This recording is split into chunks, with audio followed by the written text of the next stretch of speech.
どうも、ネクリティクラボです。ネクリティクラボは音楽、データ分析、テクノロジーを掛け合わせてお届けする新しいエンタメチャンネルです。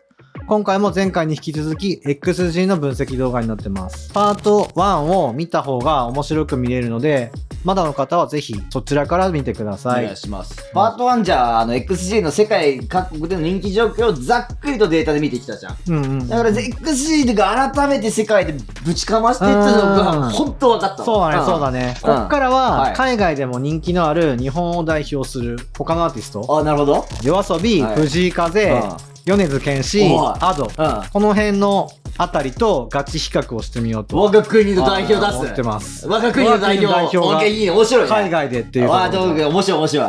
で、今回、YouTube の月間再生数、直近3ヶ月の平均を抽出して、主要な国、それぞれでどんな感じなのかっていう、その辺をしっかり数字で見ていこうと思います。いや、もうこのメンツってもう前のパートのさ、米国で好きな日本アーティスト投票のトップ5じゃん。あ、そうそうそう、よく覚えてるね。そうなんだよ。でもデビュー2年目の XG と、Ado と米津じゃん。もう格上の超トップアーティストと比べると正直なんか不安よ。ああ、まあそうね。マジで。そうね。いや、そう思うんだけどさ、その格上相手にも XG はこう国によってはね、数値で張り合えてるっていうところがあるから面白いんだよね。なるほど。なんか世界全体でどうかって一括りじゃなくて、どの国でどのくらい、そうそうそう、どのくらいの他のアーティストとやり合ってるかっていう、その辺を見ていこうってパートね。もちろん、Ado とか YOASOBI とかって、もう凄まじいアーティストなんだけど、アニソンとかゲームとか、その辺の楽曲の影響が強かったりするからさ、そう XG がこう、マジやべえって結論が見れるかもしれないじゃん。面白い。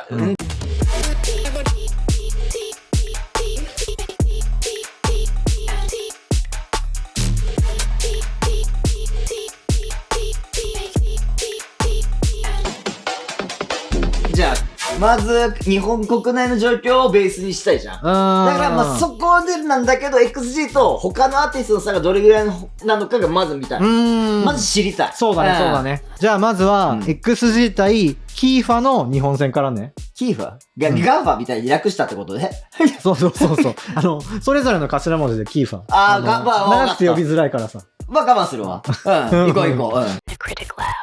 で、そのキーファのね、直近3ヶ月。2024年10月から12月の月間 YouTube 再生数平均。まあそこから見ていこうという感じです。じゃあ、まあざっとこんな感じになってます。うわ、なるほど。やっぱ日本だとYOASOBI米津が強え。もうね、このクラスになると安定的に再生回数がエグすぎる。XG の再生数ってさ、もうトップのYOASOBIの5分の1ってとこじゃない。でも日本で比べちゃうと、やっぱ数値だいぶ低く見えちゃう感じだね。なるほどな。まあまだデビュー2、3年目のグループだからさ、まあそう考えると十分すごい数字ではあるのかなって思うけど。まあ XG むしろなんか世界から日本に来てるなんか、なんていうの、逆輸入的な立場だし、まあ日本ではまだこれから伸びる余地がある感じだね。確かに確かに。パート1でも言ったんだけど、ライブ動員はすでにさ、アリーナクラス、アリーナ埋めれるクラスの人気、現場人気みたいなのはあるし、市場は日本ってでっかいからさ、今後バイラルとかメディア露出でどう数字が動くかっていうのも注目かなって思う。なるほど。じゃあ次はタイの数字を見ていこうって思います。東南アジアの中でも K-POP 需要が大きい国の一つなんだよね。で、パート1でも少し触れたんだけど、アニソンとかの影響がそこまで強くないって言われてる地域。ああ、なるほど。つまり、AdoやYOASOBIみたいなアニメかけの音楽の強みがフルには活かせない可能性があるってことだね。ああ、そうそうそうそうそう。その分全部英語で、なんていうの、ダンスパフォーマンスとか、目立つ XG がどれくらい検討できるかが、まあ注目だね。そうそう、分かってんじゃん。じゃあ、ちょっと、早速見ていきましょう。ざっとこんな感じのデータになってます。思った以上に藤井風がずば抜けているっていう状態なんだね、タイって。なんかさっきは5倍の差がついてたさ、YOASOBIと XG が大体同じぐらいの感じになってるっていうのがおもろいな。日本ともう順位がガラッと変わってる。てか藤井風すごくない？藤井追い風じゃん。そうだね、もう追い風だよね。吹いてるわ。確かに吹いてる。ビュンビュン吹いてる。なんか最初に死ぬのがいいわっていうさ、曲、それが TikTok 経由で、タイをはじめ東南アジアでめっちゃバズったんだよね。でなんかバイラルヒットで一気に加速して、こうアジアツアーも精力的にやってるから、でまあなんか藤井風のさ話し始めるともう別動画で1本できちゃうからさ、匂わせたな、そうで結構 K-POP 系の楽曲が刺さりやすい地域で、まあアニソン勢より優位に立ってるっていうのがまあ面白いよね。本当だわ。日本だとYOASOBIが圧勝だったけど、タイだと藤井風がバン突き抜けて、XG が前線してるってわけね、流れね。やっぱ国によって刺さるもん全然違うね。そうだね、そうしかも XG さ、去年のツアーのバンコク公演で6000人ぐらい動員してるし、もうタイは Spotify とか YouTube とか、ストリーミングの文化も定着してるから、あとはその K-POP グループ好きな層っていうのがやっぱいて、まあ、その辺が XG を自然に取り入れてるっていう感じはあんのかな。なるほどね、まあ、ここはまあ XG の K-POP 的な部分はがっつりハマってるっていう国なんだ。そうなんかそのさっきの藤井風とかはダンスでもさ、アニメでもなくて独自の音楽性が結構評価されてるっぽいんだよね。だからまあ XG もそういう純粋に音楽とパフォーマンスで攻める路線だからさ、まあ、ここでXG が前線してるっていうところなのかもしれないね。じゃあ次はドイツ行ってみようか。ドイツはヨーロッパ最大級の音楽市場の一つだよね。いやドイツか、もう意外と K-POP 塾あるっていうのは聞いたことあるのよ。あとアニメの影響もまあそこそこあるイメージある。そう K-POP 系の大規模フェス8万人ぐらい動員するっていうのをさ、ドイツでやってたりとか、実はヨーロッパでも有数のアジア系音楽好きがこう潜んでる国なんだよね。もちろんアニソンもめちゃくちゃ根強いし、あとはそのアメリカの楽曲もよく聞かれてて、なんかストリーミングのさチャートトップ100の3分の1くらいはアメリカの音楽だったりするから。なるほど。まあじゃあそんなドイツの、状況こんな感じです。おー、やっぱりアドとYOASOBIが強いんだ。そうだね。まあ、一応英語の歌詞だしさ XG とか、アメリカ音楽とか K-POP の影響下にあるんだけど、だからそう考えるとヨーロッパでももっといけそうな気がするんだけどね。なんかドイツではやっぱアニソン需要めっちゃ強いんだなっていう感じがするね。XG はまだまだこれからっていうところなのかもしれないね。結構コーチェラとかさ、ローカル施策で知名度を上げて、ヨーロッパの大規模フェスに出演できれば XG にとってはまあプラスになっていくのかもねっていう感じかな。いややっぱアニソンはこれ強えな、マジで強いと思う。じゃあ続いてインドだね、ここは世界最大規模の若年人口を抱えてるから、今後の音楽マーケット拡大が超期待されてる、眠れる巨人みたいな国って感じ。なんか前のパートでも言ってたやつね。そうターゲット人口だけで5億人っていうのはマジでやばすぎるわ。そうなんだよね、でまあ YouTube の月間再生数の平均はこんな感じです。XG ダントツ1位じゃん。インドだっていきなりYOASOBIとかアート超えた筋なんの？いやそうなんだよね。これめちゃくちゃびっくりするよね。そうインドはなんかアニソン自体の需要が、多分比較的低い、一方でここ数年ねZ 世代を中心に、ヒップホップとかのクラブミュージックとか、あとインディーポップとかインディーロック、この辺がめっちゃ流行ってきてるっていう背景があるっぽいんだよね。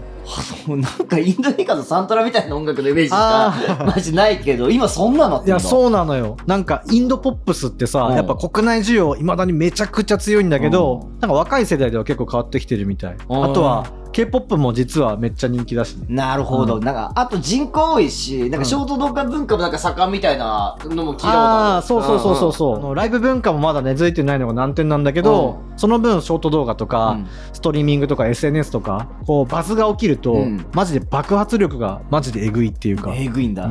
最近はインド国内でヒップホップとか、EDM 系のフェスも増えてるし、XG がそこにブッキングされれば、一気に認知拡大するっていうふうには思うわ。確かインドの人口規模考えたらさ、一回バーンとバズったらさ、桁違いの再生数とかマジ夢あるね。いやそうだね。ここ大事だね。次南米からはブラジル行ってみますか。パート1ではまだライブ未開催なのに、YouTube めっちゃ再生されてるって言ってたけど、キーファと比較すると、こんな感じっていうのが、もうキーファ慣れてきたわ。うわマジか。こっちも XG ダントツ1位じゃん。しかも2位の、待って、アドに倍ぐらい差つけてる。ダブルスコアつけてるわ。そうだね、本当に XG190 万でアド100万っていう、マジでそれぐらい差ついてる。ここもなんか、アニソンそこまで強くない地域だし、こうむしろね、こう英語プラスダンスで攻める XG に結構追い風なんだよね。